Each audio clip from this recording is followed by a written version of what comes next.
Well, Angie, welcome to the show. It's nice to visit with you. It's good to be here. So, where are you joining us from? So I am joining you from central Nebraska, halfway between two small towns, Ord and North Loop. Okay. I have a muzzleloader hunt coming up in Nebraska in December. So, pumped Really? about that. Awesome. Yeah. Fly into Rapid City, South Dakota, and then drive through the, what is it? The Pine Ridge, maybe? Is that what it's called? Yep. You're going out by Crawford, Harrison and Crawford out there. Beautiful country. Yeah. Super pumped about that. So have you hunted your entire life? Yes, I shot my first gun at 3 years old, and I bugged my dad long enough that he finally handed me the shotgun and kind of positioned himself far enough back that he'd catch me. But we joke, he says he was hoping it would scare me, and it did the opposite. I just got up and said, let's do it again. That's awesome. So you've bird hunted then too. I mean, Nebraska is obviously a great place for ducks and upland. Yes. That's what I grew up doing. That's what my family did. They're upland game birds. My dad was a big waterfowler, dove hunting, that kind of thing, and coyotes. But yeah, they weren't deer hunters, but I did grow up bird hunting. So that's interesting. My kids don't go to school on September 1st, which is our dove opener, and they don't go. It's not even a question. Yeah, they're going dove hunting. I love that tradition. And Texas, I mean, we kill like 40% of the nationwide dove harvest every year. What is dove hunting culture like in Nebraska? Is opening day a big thing? Oh, well, it is for me. I mean, as big of a deer hunter as I am, I spend the first 2 weeks in September just hammering away at the doves. It's probably my favorite season. And that blows a lot of people's minds. They're like, doves? And I'm like, oh yeah, the gray ghosts. Yeah. So then so you probably shot your first deer with a rifle then. I did. So again, my family wasn't deer hunters, but bugging my dad again. We're developing a pattern here, I guess. He lined up a friend, and the first day, opening morning of rifle season, I don't know how old I was in my early teens, but he drove me out to a pasture. We went through a pasture gate and we parked over a canyon, and we sat in his pickup all day long. And I didn't know, I had no idea. I didn't know how deer hunting worked, but in my mind, I just thought there just has to be something more to it.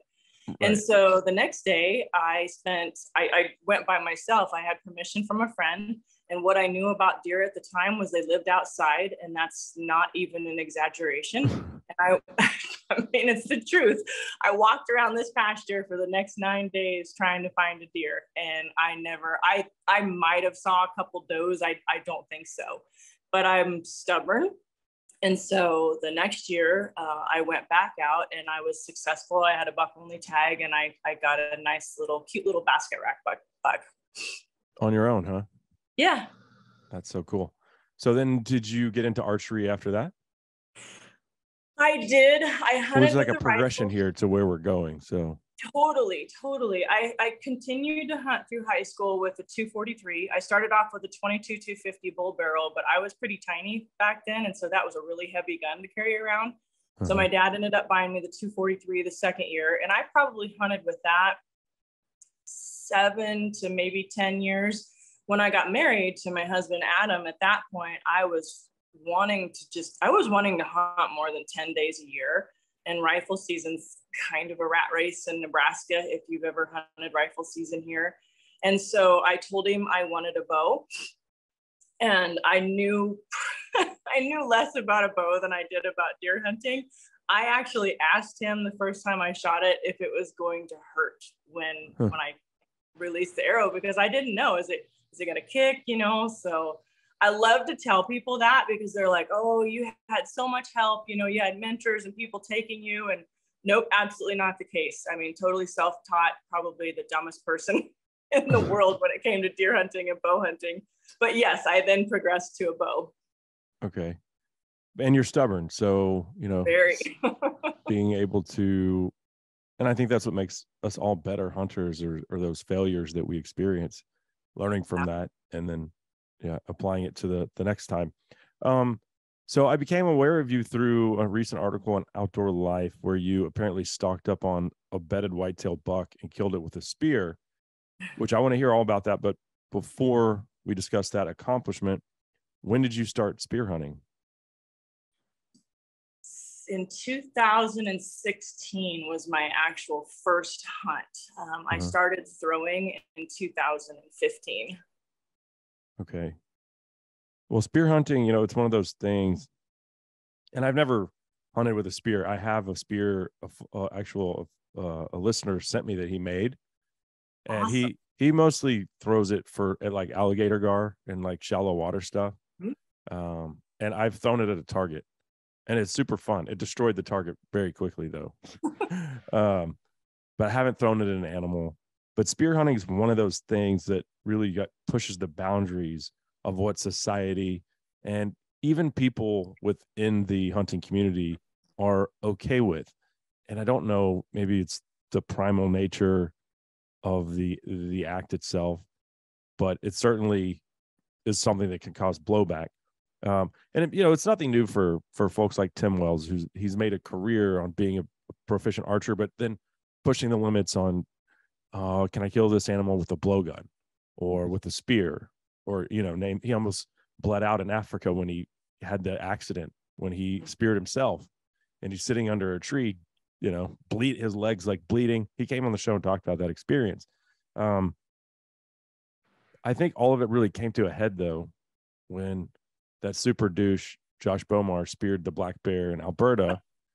And that's when and then Alberta then banned spear hunting for bears. Right. I mean, I didn't have a problem with him killing it with a spear.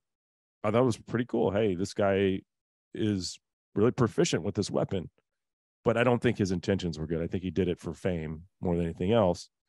And since like in recent times, like turned out like he's probably kind of a douchebag, just based off of what he puts out there about himself on social media. So with that in mind, and it's kind of like the Cecil the Lion thing for the hunting community, like that was a big blow for spear hunting. So how do you deal with criticism or hate from other hunters who think spear hunting is abhorrent? I will actually respond to the haters, and I know it's probably there's going to come a point where it's just too much and too many, and I can't. But if I can figure out, are they a hunter or an anti-hunter, which is usually pretty evident. I mean, that's pretty in your face.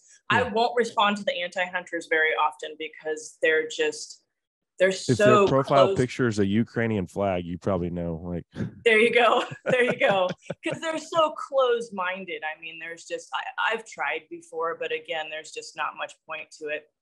A hunter, I will address, and typically in the end, once I talk them through it, they're like, oh, okay, I get it now. I understand. Most of them think and will come at me and they'll accuse me of doing it for my ego, which again, if you've actually followed me or you actually know me, you know that couldn't be the farthest thing from the truth. I'm doing it to better myself, to make myself a better hunter. That's not how it started, but that's where it's evolved to. From basically the first animal I speared, I was just, I won't say, well, yeah, I'll say it ruined me as a hunter because it pretty much everything else was off the table. That's all I've ever wanted to do ever since then. Huh. Okay. So are there states where it's illegal to hunt with a spear? Yeah, pretty much every state in the lower 48, except for Nebraska, Alabama, Oklahoma, and there might be one more in Alaska and Hawaii. So we can't even spear hunt in Texas, huh? No. Huh, I didn't know Maybe that. For hogs. I'm guessing you probably can for hogs, but as far as anything else, it is not a legal weapon. Well, that's disappointing. Very. I'm ashamed of my state for that. That's okay. So how much practice did you have to put in before you were proficient enough to say, I think I could hit the vitals of an animal? Oh, thousands, maybe millions of throws. I mean, definitely thousands and thousands. And I had a major arm surgery, which is what kind of led to the whole spear hunting thing. So when I started throwing, I was having to throw with my left hand. Just again, I had yelled at my husband and said, I'm not only going to shoot a deer with my bow that I can't even draw back, but I'm also going to spear a bear someday. You know, I said it. And so it has to happen because that's just how I operate. So I started throwing with my left hand until my right hand basically came back to life and started working again. But yeah, if I'd have kept count, thousands and thousands of throws. And what kind of spear is it? And how heavy are these things? I started with cold steel spears, and I started with what they called their light Samburu. It's about my height, so it was about 5'10", maybe a little bit shorter. And I'm guessing a pound, maybe a pound and a few ounces. I mean, they're not heavy. Same thing now. I test spears for Tim, and it's a little bit longer. It's probably a couple inches taller than I am, but same weight. I mean, they're not heavy. Okay, so talk about your first kill with the spear. Oh, so we knew I could get into the proximity of deer because I had developed my bow hunting over the years, that I was to kind of gouge at him because he was thinking I wasn't seeing anything. I started plucking hair out of deer as they would either stumble over me or I'd walk by them. So I knew I could get close enough to him to spear. Plucking hair out of deer? I did. Like I said, just to kind of poke the bear a little bit. But I figured out really, really quickly with the spear that I'm like, this is not going to happen from the ground. Like, it's just way too much movement. I mean, obviously it has now, but that's 7 years ago. Right. So we kind of had to go back to the drawing board, and we figured out, I was going to have to practice throwing from an elevated position because your throw down is much different than your throw straight across. Right. So I had to dial things back a little bit and go practice for several months again. When I finally got that figured out, it was a mental game for me. I did 16 hunts where I had lots of opportunity, which is not usually the case with whitetail in Nebraska because we can't bait here. But I was just very fortunate that year to have excellent stand location. But I couldn't mentally make myself throw the spear. I mean, I'd be up there going, and I couldn't let it go. And I know it was just for fear. I had, is it going to penetrate? Adam kept telling me this is not going to be a problem. This thing is razor blade sharp. Gravity is going to help you a lot. But there was that fear. There was the fear of, what if I miss? The last thing in the world that I want to do is wound something, and especially wound something with a spear. So I had to really dial it back mentally and just get internal and say, you've got this. You put in the work. It's literal muscle memory now. You just have to let it go. And so when I finally did, I missed. But I came home and I told Adam, I said, I was elated. I mean, I was excited. I'm like, that was the most perfect miss I'll ever make, because I discovered something. All she did was literally take a step to the side, like not even fast. She just stepped to the side, and the spear stuck in the ground and wobbled back and forth and hit her right behind the shoulder where I was aiming. So I'm like, that's pretty awesome. Like, if she hadn't have moved, I'd have nailed her. So, I mean, while I missed, I wouldn't have missed if she hadn't have moved. So I joked, and I put this all out there on social media, and I'm like, well, I missed tonight. So the next night, and I also figured out that they don't leave. So you got to have a second spear, like where you can grab it. I didn't, I had it down. I blew her. But the next night I missed again. And this night I said, I not only missed once, I missed twice. So I had to wrap my mind around it. I'm like, what am I doing wrong here? And again, you got to really think things through because it's so much different than bow hunting or rifle hunting. And I finally was like, oh, they're not looking at me, but I can still see their eyeballs. So they were catching in their peripheral my movement in the spear coming at them. I'm assuming with them not leaving, because it's been that way ever since then, that they just assume it's a branch or something falling, because they don't move. The last doe I speared here probably a month ago, she was right in front of me. I had a doe on the left and the right side of my stand. My stands are brushed in, but they're still there and they'll still catch movement. So I couldn't even stand up with this one. I just leaned out over the stand and just chucked it as hard as I could. It stuck in her, popped the lung. She jumped, kicked, took off. I looked to my left, the doe's just still standing there. To my right, that doe had jumped, but had only moved off about 5 feet. And both of them stayed right there and milled around for probably another, I'm guessing 5 to 10 minutes. So it's pretty awesome. Because even with the bow, they don't stick around. I don't know if it's because they hear when you release the arrow. I think they hear the string. Huh. But there's no sound with throwing a spear. So, okay. So the first thing you speared was a white-tailed doe. Mm-hmm. And since then you've taken, I'm assuming you went to Canada or someplace for the black bear hunt.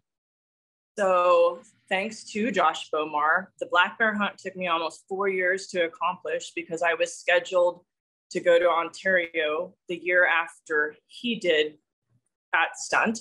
And 2 months before I got to Ontario, it got banned in Ontario. It was kind of a progression of provinces up there. So I scheduled for Alberta the next year, and 2 weeks before I left to go to Alberta is when it got banned up there. So then I ended up going to Alaska the year in 2018. Okay. And there's no tree stands, I imagine.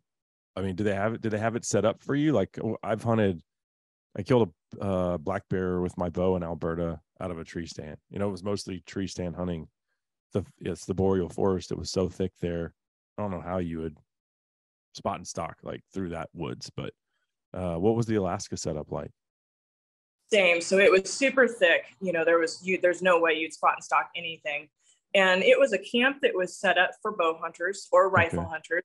The range to the bait was about 12 yards, which at the time I had told them 4 to 6 yards, you know, and they promised that they'd be set up. But that's another thing I've learned over the years is that you can talk to the outfitter and the guide over the phone until you're literally blue in the face and they're not going to get it. They just, and it's not their fault. They just can't wrap their mind around what it takes to successfully set up to spear an animal. So even when I did finally get the bear speared, it was a ladder stand, but my ladder stands here at home, my platforms are probably 2 foot wide or 2 foot deep by like 5 foot wide, so that I can twist and I can get my balance and step. And I don't necessarily step and throw, but I can get my wide stance and throw.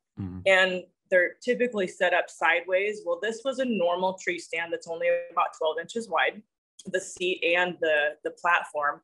And he had it facing the bait. So if you can imagine trying to square up and throw a baseball or a football, but you can't spread your stance. There's a damn tree behind you too. Exactly. Yes. So it was the most awkward throw in the world. And I kept trying to get him. I said, can we turn the stand on the tree, so that I'm at least throwing sideways down the stand?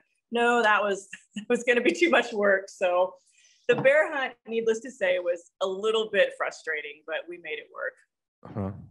So have you ever lost an animal with the spear? No, I haven't actually. I've been very fortunate, and I have only had to track the last doe.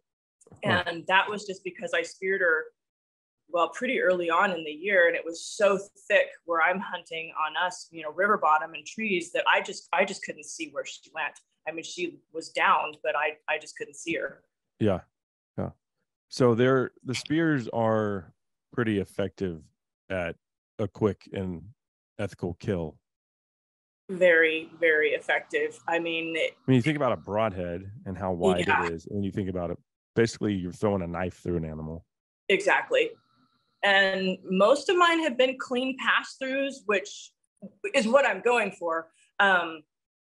They just do so much damage. But if you get a spear, like if you're throwing straight down and the spear goes in the animal. And I know you've seen it probably if you watch Tim at all, and they run off with the spear in them. Well, the spear is working itself back and forth as they're running, and that blade is just annihilating everything inside of them. Yeah, I've seen lots of his videos where, you know, he has the camera attached to the spear. Yeah. It's primal. There's no doubt. So what about Africa? Because I've saw on your social media stuff, like there's a wildebeest, a zebra, a couple other things. When did you go to Africa? And because I've bow hunted out of pit blinds there, I don't know. Were you in a tree? I don't know how you would throw a spear out of one of those things. And I don't think the animals would have been 4 to 6 yards from you. And for me, where I hunted anyway, but describe that setup. Yeah. So Tim actually called. It'd been the spring of 2020, kind of right in the middle of COVID. It might've been 21. It was 21. And said, do you want to go spear hunt Africa with me? And I was like, well, yeah, that'd be awesome. Yeah.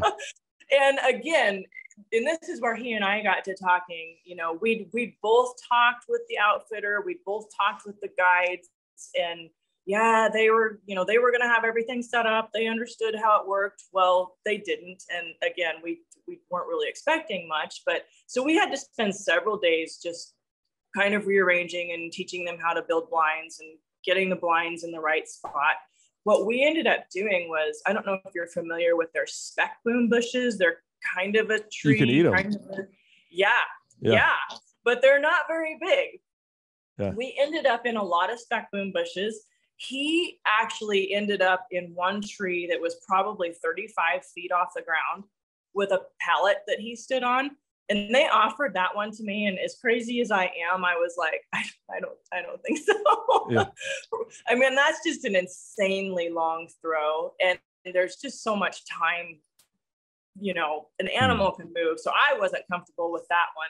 But yeah, I think everything I got,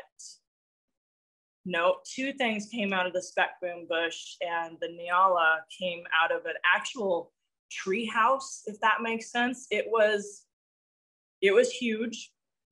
It had a bathroom in it. It had a bedroom in it. I was literally standing out on the balcony. Wow. throwing straight down out of a tree house. Uh-huh. Wow. Okay. So do you have plans to go back to Africa? I do, because I felt like a lot of my time there was wasted because my guide didn't necessarily understand what to do with a spear hunter. Uh-huh. And I mean, that's just being as polite as I can about it. The very first stand that he put me in, I was several hours into the sit. And I finally, I was just trying to be patient. There's going to be animals coming in. It's just, that's how a spear hunter rolls. You're going to spend a lot of time just sitting there. But I was like, there's just something off about this. And so I leaned forward and kind of looked through my little hole that I had to throw through. And there was a bale of alfalfa down below, because they were baited hunts. And there were no tracks. There was nothing around it, nothing. I mean, it was broke open. You've got flakes of alfalfa, but I'm like, I don't think anything's touched this. So I radioed the guide and I said, did you guys put this bait in here this morning before you brought me in? Or has it been here for a while? He says, oh no, it's been there for several days. And I went, well, there's nothing moving here. I said, can you move me to another stand? And he just flat said, no, you're going to hunt there all day long. And I went, okay, I see how this is going to go. Oh, wow. So I really felt like, that there was a lot left on the table, and there was a lot more that I felt like I could accomplish. So I do want to go back. Mm-hmm. Yeah, that's frustrating. Hey, we're going to be spear hunting. Can you accommodate us? Yeah. Okay, we'll accommodate you. And we'll just put this bait out this morning and then tell you have to sit there all day. Yeah. And I did sit in a couple trees without stands, but it's fine. I've done that before. Mm-hmm. So let's talk about the whitetail buck that was featured in the Outdoor Life, because I mean, I've snuck up on animals in their beds, and I've never even killed one with the bow though at doing that, but sure, shot him with the rifle, whitetail deer. and it's a lot easier if you know, like if you're a deer lease or your property and you know where the animal's bed, right? I mean, you have a pretty good idea. You're not going out on public land and doing that. I respect anyone that has and have tried it unsuccessfully in those situations, because stocking up on an animal in its bed is extremely difficult to do. I like, if I'm going to do it, I think the best scenario is just have a strong wind in your face, and the wind is covering the noise that you're making as you're approaching. To get 4 to 6 yards of a mature, I've seen the buck. He was a nice buck. To get that close to a nice whitetail, you're talking about one of the wariest creatures in North America. I want to hear how you're able to accomplish that feat. Well, honestly, the stars aligned. Every aspect of that was perfect. And I'll go back to, you got to remember, I actually plucked hair out of several deer. So I had that going for me. And it was our property.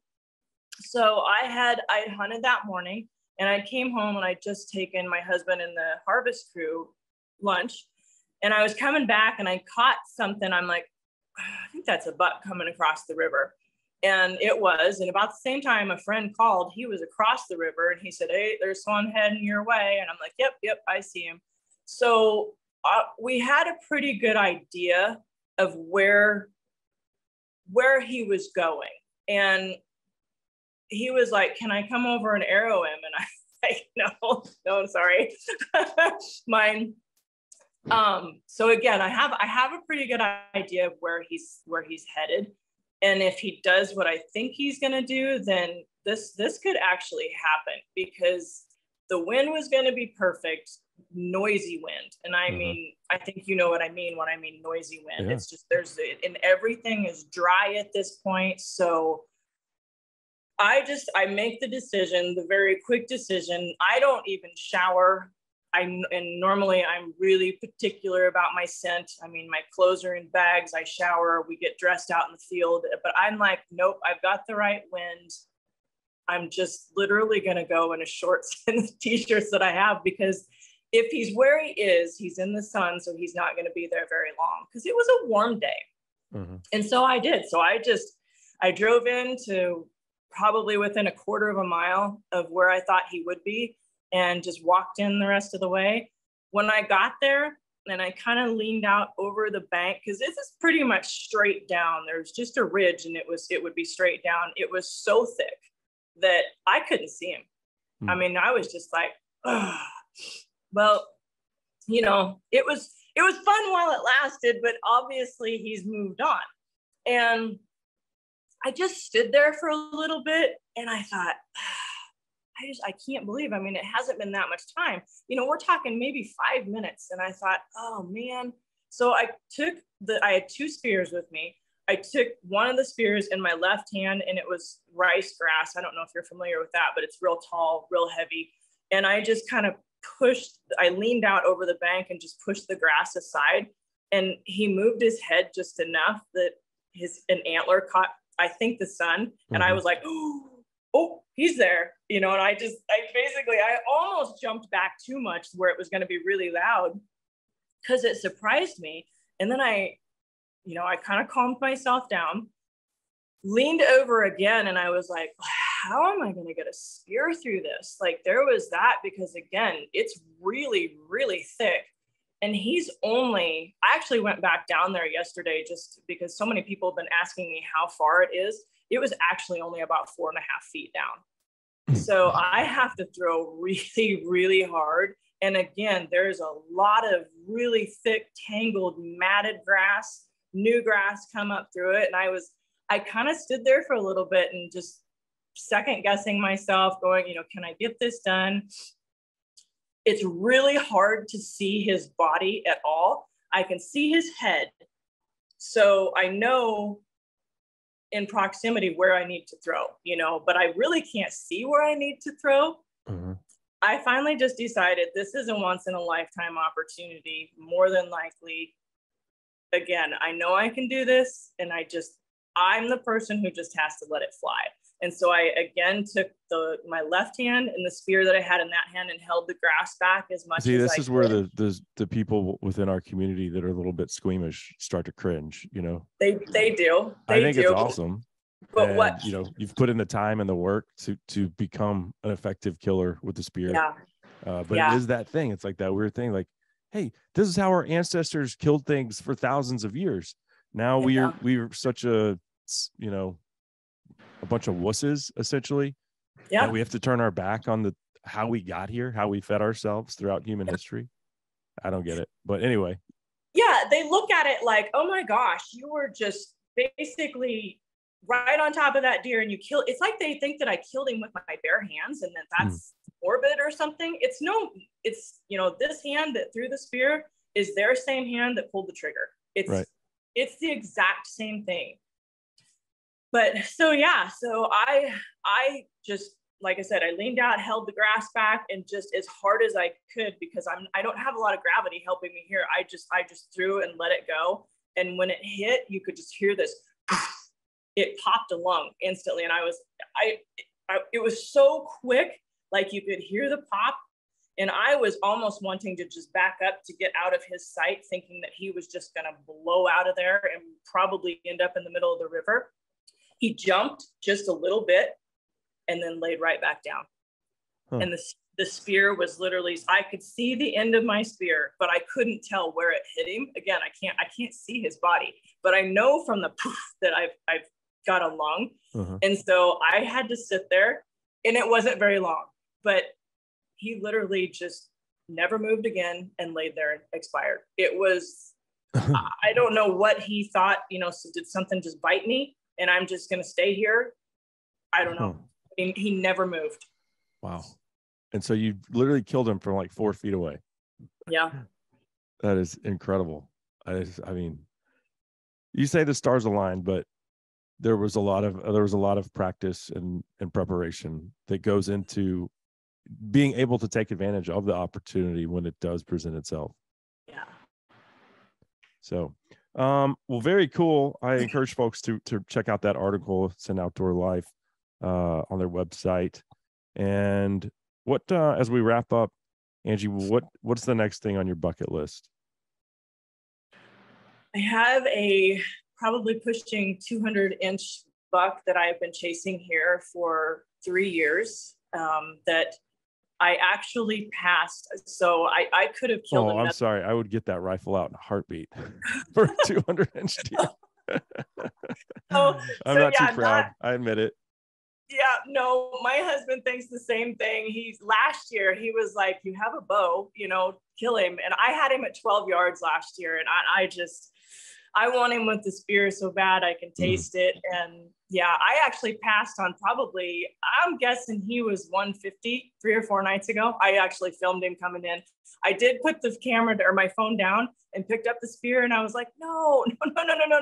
This is, I call him, the one I'm chasing, I call him Mr. Bighorns. And I'm like, I only have 1 buck tag left. So yeah, I'm going to spend the next probably, who knows how long, just trying to get him. Yeah. Well, I hope you get him. I appreciate the time today. If you want to plug your social media stuff. Oh yeah, Instagram, it's just Spear Huntress Chick, and Facebook is just Angie Kokes. Okay. Well, I certainly appreciate the conversation. Like I said, it's one that can make some people a little uncomfortable, but at the end of the day, as long as you're doing things ethically and legally, you know, I think everyone needs to understand we're on the same team. And absolutely. I don't look at your page and think, oh, this person's doing it for the clicks and is just glorifying the kill. Like you said at the beginning of the conversation, you want to become a better hunter. I can't think of, short of jumping on its back and slitting its throat. Like I don't think that, see, that made you cringe.